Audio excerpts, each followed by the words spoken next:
Sudah lama nonton Edis TV? Kadang-kadang lewat, mampir juga. Kadang-kadang Iya. lewat. Oke. Iya. Apa yang mau Kak Ros bahas nih? Silakan. Siapa aja lah dulu, Edis aja lah. Iya, silakan. Apa yang mau Anda utarakan? Silakan. Itu ya masalah lalat di dalam air, ya kan? Kan saya kan ikuti juga, ya kan? Masalah boleh meminum air apa tadi kotoran itu apa Kencing namanya? unta. Unta. Ya, itu ada asbabnya, ya kan? Edis kita nih sharing aja, kasih pendapat, ya kan? Berbagi, tidak ada yang boleh egois, emosi. Kalau ingin, karena kita ini kan saling berbagi, ya kan? Ya kan, Boleh. berbagi pendapat, kasih masukan, ya Boleh. kan? Kita bahas dari yang lalat Gimana pun, dulu. gini dulu, Edis. Kita Gimana? sama pun tak boleh kita saling menghina, itu tidak boleh, ya kan? Bagaimanapun caranya, kalau kita pun menghina keyakinan seseorang itu, kalau keyakinannya masih kuat untuk agama dia sendiri, nggak akan bisa goyang, iya kan? Itu dia kuncinya. Jadi masalah itu tadilah kotoran apa namanya itu Lalat dulu, satu-satu. Satu-satu Kak lalat. Ros. Itu dua-dua Mengenai itu. lalat masuk minuman.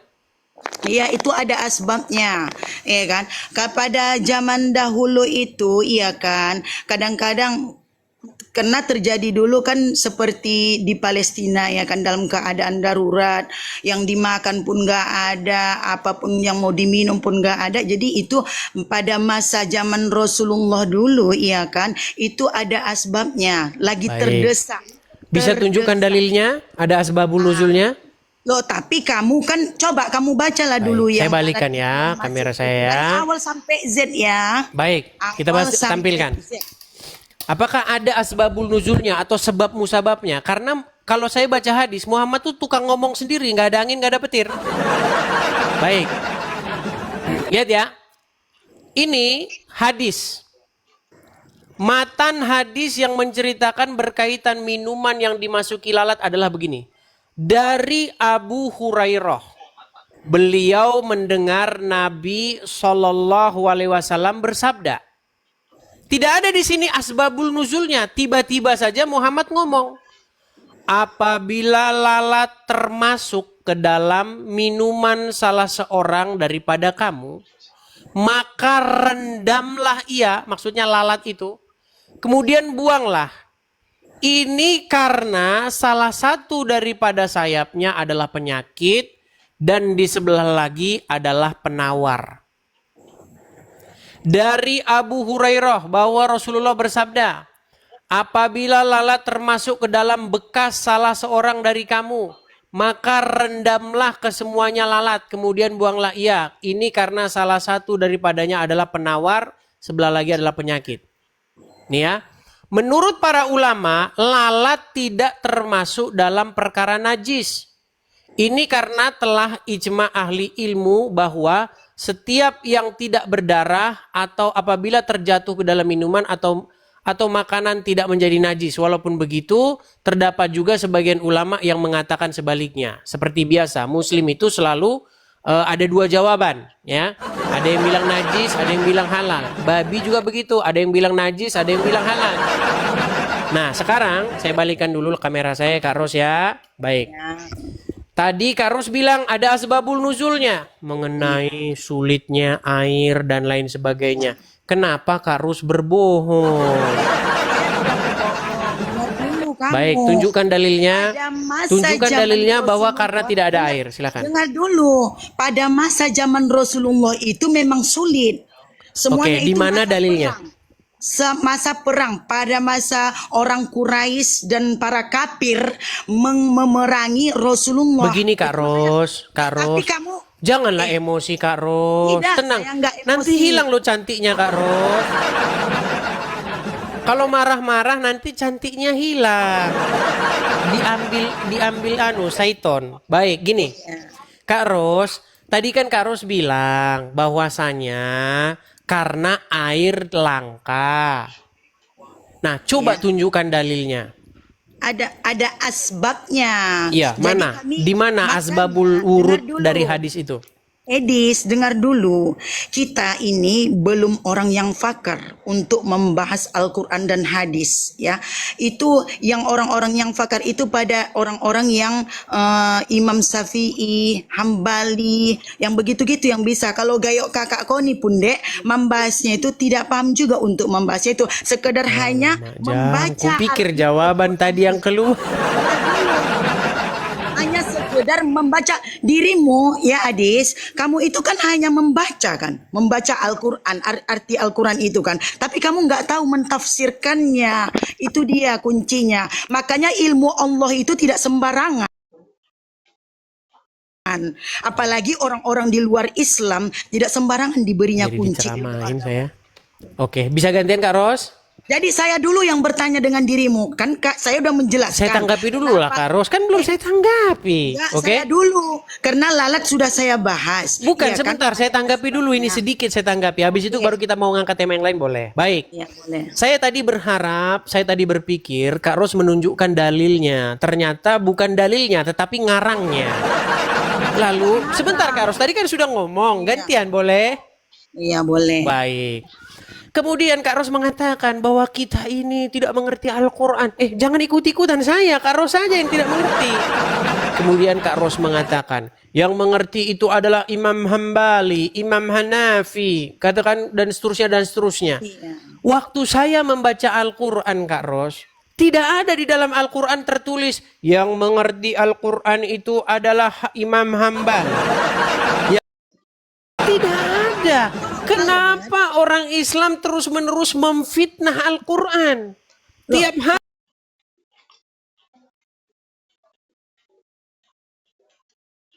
hari Al-Quran difitnahnya. Kenapa saya memfitnah? Kamu yang sering memfitnah Baik, di mana Kak Ros? Bahwa yang paham Al-Quran itu Imam Hambali, tertulis di Quran mana? Jadi udah saya bertanya dulu ya. Kata itu di dalam apa itu Injilmu itu katanya, iya kan? Katanya darah itu bisa membantu untuk mengangkat kalian ke surga. Sementara darah itu najis bagi kami Islam. Islam itu suci kecuali dalam keadaan terdesak. Itu ya kuncinya. Terdesak itulah dia asbab namanya. Baik, bisa ditanggapi? Boleh? Baik. Saya rasa Kak Ros juga sama seperti saya, orang Indonesia yang mengerti tentang sejarah negara ini dan pasti pernah mendengar istilah ini. Pernah mendengar istilah bahwa kemerdekaan kita ini dibayar oleh darah para pahlawan kita? Dibayar oleh darah pahlawan. Oh, itu memperjuangkan para pahlawan lah pula memperjuangkan negara Indonesia ini. Pernah mendengar itu? Bahwa kita setelah merdeka, dibayar kemerdekaan kita ini oleh darah dan nyawa para pahlawan kita? Iya. Oke, jadi Anda percaya sekarang bahwa dengan darah kita sekarang selamat bisa hidup sekarang di Indonesia ini? Oh, berarti kiasannya itu kan di dunia. Berarti Yesusmu dengan untuk memperjuangkanmu untuk begitu juga dengan Yesus. Baik. Baik, saya ajari tentang kekristenan. Bisa dibangkitkan ke akhirat dong. Baik, saya jawab ya dengan paham kekristenan, boleh? Baik. Jadi begini, kita itu di dalam Bible ada hukum Taurat. Hukum Taurat itu berisi tuntutan kepada setiap orang untuk melaksanakannya. Dan hukumannya itu adalah kematian kalau kita tidak melakukannya. Contoh. Ya, apa tuntutan hukum Taurat? Jangan berzina, jangan mencuri, jangan bersaksi dusta, dan banyak lagi hal-hal yang lain. Tidak ada satu manusia pun yang sanggup melakukannya. Makanya semua manusia menurut hukum Taurat itu berada di bawah hukuman mati. Karena tidak ada satupun yang melakukannya. Hanya satu orang yang melakukannya, yaitu Yesus. Dan itu Yesus sudah melakukan untuk kami. Makanya kami punya pemahaman seperti itu. Bahwa darah Yesus telah membayar kami dari segala tuntutan, segala hukum Taurat itu. Makanya kami adalah umat yang dibayar bukan dengan emas dan perak. Tetapi kami umat yang dibayar oleh darah Yesus. Makanya kami selamat, kami diselamatkan oleh karena apa yang diperbuat oleh Yesus kami. Nah, sekarang saya mau tanya hal yang sama. tentang darah. Boleh? Baik. Di dalam Al-Quran darah halal atau haram untuk dikonsumsi? Najis. Najis atau haram. Tahukah Kakak Ros bahwa darah Muhammad diminum oleh pengikutnya? Kak ada pernah itu, tapi kalau air wuduk dia, dengar dulu. Kalau air wuduk dia selalu ditampung bekas air wuduk gini, di bawah sana menyambut para sahabatnya, menyambut air wuduknya. Itu dia. Karena orang tuh menginginkan hasil dari air wuduknya itu untuk membersihkan lah gitu. Karena cahaya. Oke, mengenai darah Nabi yang diminum belum pernah dengar? Belum, saya pernah dengar. Baik. Saya akan coba putarkan ya mengenai darah Nabi. Bentar ya. Ya, boleh. Sebentar.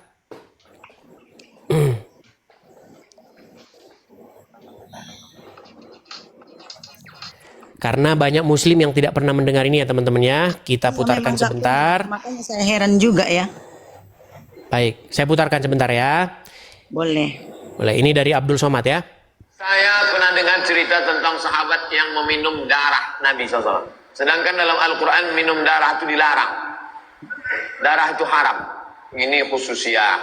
Nama kitabnya Mafahim Yajib an Tusahhah. Ketika Nabi menyuruh sahabat membuang darah bekas bekam. Hijamah. Ambil darah, pergi buang sana. Begitu dia ke belakang, bukan dibuang ya, diminum ya darah Nabi. Lalu dibilang, yang mana darah? Kau minum. Kata Nabi SAW, orang yang darahnya bercampur dengan darahku, haram disentuh api neraka. Darah Nabi SAW, darah kawan antum, jangan antum minum. Dracula. Baik. Berarti Jadi juga, ya? kurang lebih ada proses penebusan dosa atau proses pengampunan orang tentang dengan perantaraan darah.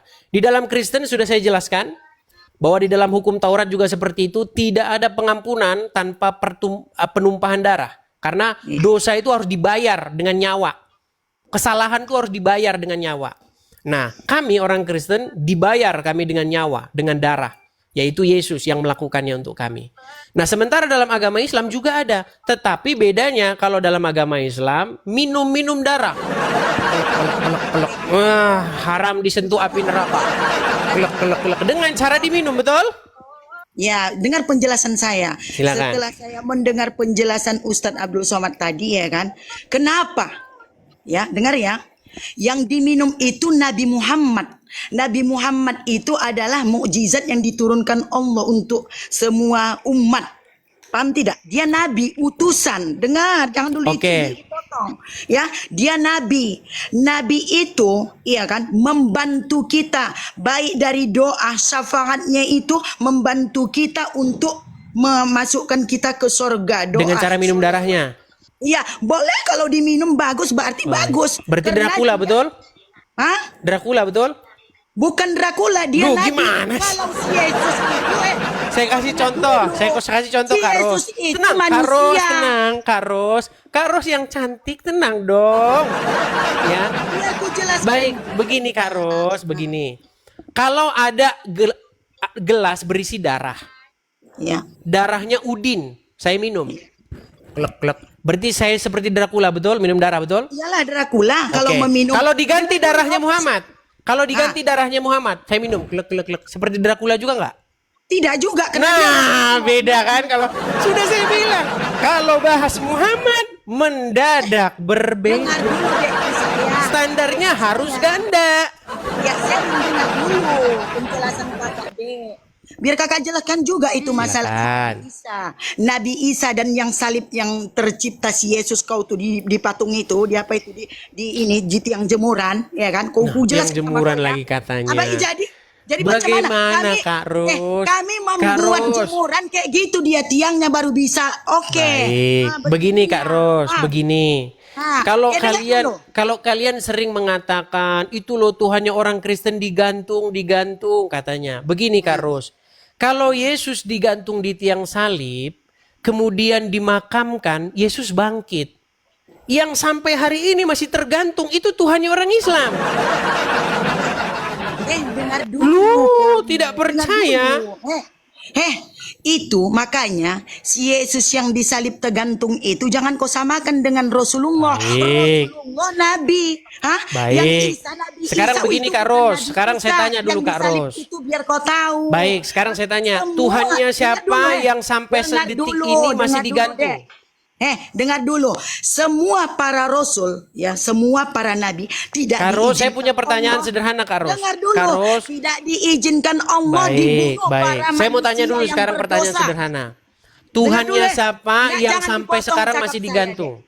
Cerita saya saya jangan dipotong. Semua para nabi, ya, para nabi utusan Allah, baik Nabi Muhammad, Isa, ya kan, Ibrahim, ya kan, tidak diizinkan Allah umat yang berdosa, ya, para umat yang berdosa membunuh para nabi. Makanya Nabi Isa itu diangkat Allah, ya, digantikan wajah si salib si Yesus yang kalian sembah itu Digantikan. manusia, bukan Nabi Muhammad, itu manusia. Mana ada nabi bisa dibunuh? Logika pakai otak. Mana Paham ada nggak? nabi bisa dibunuh? Mana bisa nabi dibunuh, guys? Itu utusan Allah, kekuasaan Allah, tidak bisa dibunuh. Tak ada yang bisa. Jadi yang disalib itu adalah sama dengan dirimu, satu derajat manusia, bukan nabi. Nabi Isa nanti turun kalau Dajjal sudah keluar, ya guys.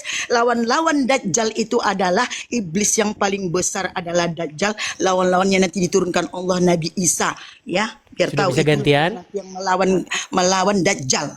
Baik, sudah bisa gantian Kak Ros? Nah, saya menjelaskan. Jadi jangan selamanya kau jadi orang bodoh menyembah sesama dengan sederajat dengan dirimu. Itu Sudah bisa maksudnya. gantian? Masa pula darahmu bisa membantu orang ke surga? Dari mana jalannya? Hanya Allah, ya, yang Sudah bisa gantian, Kak Ros? yang membuatkan neraka dan dengan surga. Itu adalah Allah yang Maha Esa, ya guys. Sudah bisa gantian?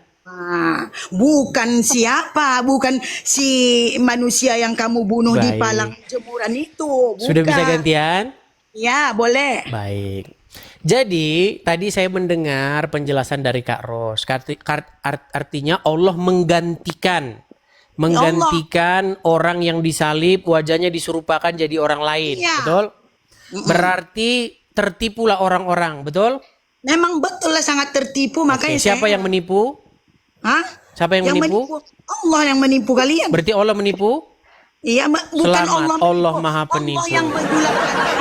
Sebentar Kak Ros, tenang Kak Ros, tenang Dulu. Kak Ros. Para Kak kafir. Ros tadi kan sudah ngomong. Boleh gak saya gantian Kak Ros? Boleh? Boleh gantian?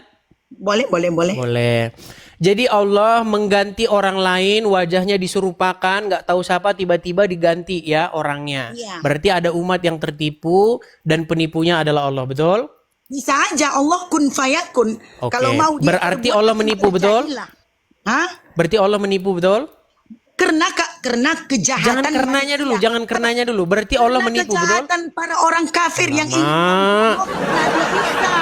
Kak Ros, tenang dulu Yang Kak ingin- Ros. ingin Tenang mem- dulu Kak Kenapa Ros. dia dibunuh? Kenapa Waduh, tujuan Kak Ros. orang? Dengar dulu. Kak Ros, tenang Orang kan, kafir, tenang dulu, emosinya kenapa tahan, orang tarik nafas. kafir- Hembuskan. Kenapa orang kafir membunuh? Hembus, tarik nafas dulu Kak Ros, tarik nafas. Hembuskan. Dikarenakan Sudah dia tenang? ada mukjizat. Kak Ros, tenang Dianggap dulu Kak orang Ros. Quraisy dia ada ilmu. Paham? Alamak. Kak Ros cantik-cantik kok tukang marah-marah sih Kak Ros. Cobalah dulu jangan marah-marah. Boleh. Baik. Jadi orang-orang kan hendak membunuh Isa. Lalu Ya. Allah membuat orang lain yang dia tidak tahu apa-apa, nggak ngerti apa-apa, wajahnya diganti jadi wajahnya Isa sehingga dialah yang jadi salah sasaran, betul? Iya, betul. Oke, artinya Allah menumbalkan orang lain, betul? Iya, betul. Tak salah Oke. lagi. Yang Akibat daripada itu tertipulah orang-orang Kristen, betul? Disangkain Memang itu iyalah. Isa, padahal bukan Isa, betul? Iya. Oke, berarti yang menipu orang Kristen siapa? Bukankah para menipu orang Kristen? Abah. Alamak, susah aku ikutin logikanya Kak Ros nih. Kejahatan manusia. Baik, mungkin Kak Ros tidak Apa sampai ke tujuan situ. mereka Kemudian yang membunuh kedua, Nabi Isa? masalah gantung Ingin menggantung Kak Ros. membunuh Nabi Isa. Coba jelaskan Oke. dulu lah. Kak Ros, masalah gantung menggantung. Tadi kan Kak Ros bilang Tuhannya orang Karesteng itu digantung katanya. Begini Kak Ros. Kalau sampai sekarang Yesus masih digantung berarti benar. Kami menyembah yang masih digantung, tapi Yesus naik ke surga. Nah, sekarang saya tanya, yang sampai sekarang Tuhannya masih digantung itu ternyata Tuhannya orang Islam. Gak percaya? Saya tunjukkan. Saya tunjukkan. Sampai sekarang Tuhannya orang Islam masih digantung dan dijemur. Baik. Saya perbesar ya Kak Ros ya. Bacaannya apa ini Kak Ros? Pantasanlah kau tak bisa kau diguyang kau Sebentar karena Kak Ros, saya tanya dulu, ini apa? Ini bukan bacanya apa? Allah, itu Asma. Biar kau tahu ya. Asma siapa? Asma. Makanya kau baca Iya, itu. Asma siapa Kak Ros? Asma Allah, Asma Allah. itu. Allah Tuhannya nama siapa? Allah. Apa? Tuhannya Asma siapa? Allah. Apa? Allah Tuhannya siapa? Apa? Allah Tuhannya kami lah. Oke, benar tidak ini digantung, dijemur? Itu bukan Allah. Allah itu Kan? Susah lah Kak Ros, Kak Ros. Biar ku kasih kau dulu tauhid. Baik, Biar Kak kau Ros, tahu ini memang sehubungan betul sudah Tuhan terlalu itu malam, sudah larut malam. Saya Jangan harus kau melakukan potong kegiatan dulu, sayang. Kak Ros. Allah itu tidak mewujudkan Sebenarnya saya dirinya. pengen lanjut terus, Jadi, teman-teman. Tapi kalau ya begini, Allah kita itu, harus- dengar dulu, Kak Ros Jangankan sedikit, dirimu. Kak Ros. Jangankan dirimu. Ada pesan Saya dari aja. Muhammad, Kak Ros, boleh? Dengar dulu, saya aja. Ada kalau pesan dari sempat Muhammad Allah, bahwasanya dengar, kalau sempat akal Allah wanita itu mewujudkan separuh, dirinya, Kak aku Ros. tidak mau menyembah dia. Paham kau Gini, tidak? Kak Ros, begini. Besok saya undang untuk naik lagi ke sini gimana? Oke, boleh? Baik. Mantap. Baik. Karena malam ini saya harus sudah selesai karena ada kegiatan saya. Satu pesan dari saya Kak Ros, ada pesan dari Muhammad bahwa akal wanita itu separuh. Samalah, mulutmu aja pun macam mulut perempuan. Makanya Baik. Oke, saya Itu aja. mengundang Kak Saya Ros setelah- besok datang dengar dulu, kembali Le. ya. Setelah saya mendengarkan kamu mengikuti kamu tuh memang luar biasa. Mantap ya, luar biasa mantap. Oke. Kak Ros, saya sudahi dulu. Pandaimu Besok kita hanya lanjut lagi untuk ya. memfitnah orang, ya kan? Oke, besok kita lanjut lagi Kak Ros ya. Oke ya, terima Oke, kasih ya. terima kasih, terima kasih. Saya turunkan dulu Kak Ros. Besok saya tunggu untuk datang kembali Kak Ros. Saya kasih karpet merah besok.